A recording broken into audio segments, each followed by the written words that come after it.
So in episode 6 of this mini-series on team building, my colleague Samantha asks me about how to get buy-in from your team and we talk a bit about our Exige motivational system, which is a fantastic guide to understanding what really truly motivates the people around us.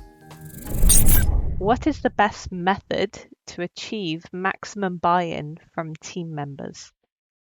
I believe ultimately it comes into construct of the people that you have around you. So when we're assessing here at Exige individuals who are hiring, we look for 5. We've developed something called the Exige motivational system, which covers 5 main reasons that we've identified that people want to leave their organization and subsequently want to join an organization. And those are power, impact, learning, work-life balance, and teamwork. Okay. Now, the reason I share those 5 is like, why are they important to like getting the most out of a team? Well, I think if you are constructing a team and you want them to go from A to C, and you know there's going to be a step B, and that's going to be bloody hard, and then actually it may not just be step B, it may actually then become step B.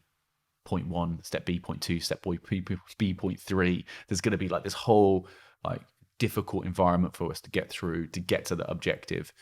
Then we better make sure that everybody is here together, pointing at that objective for the same reason. That we believe in what we're trying to achieve. That we are on the bus together on that journey to point C in a knowing way.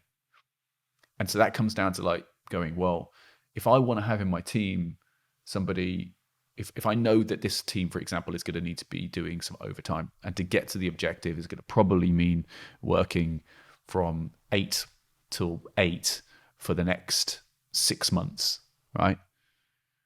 And I've got 2 people in my team I'm about to hire who will only work 3 days a week, right?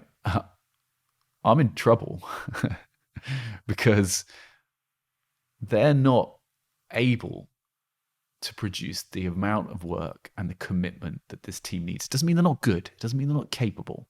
But it just means generally that I may have a mismatch of what the individual needs to what the group needs.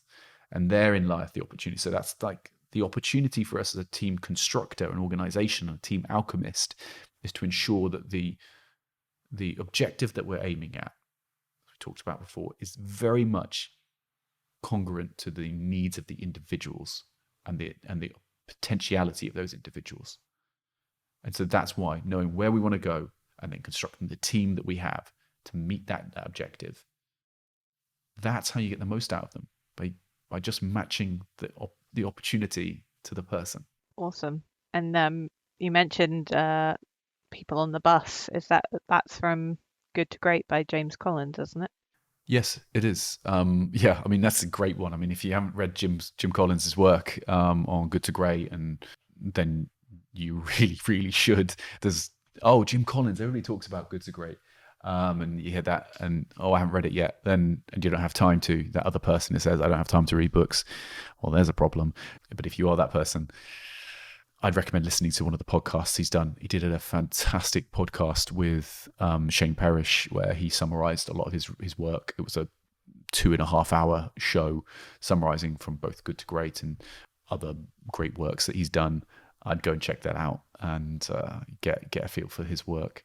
But that specific concept of what he believed leaders had to do was that primary one was to get the right people on the bus and get the wrong people off the bus, and then figure out where you're going.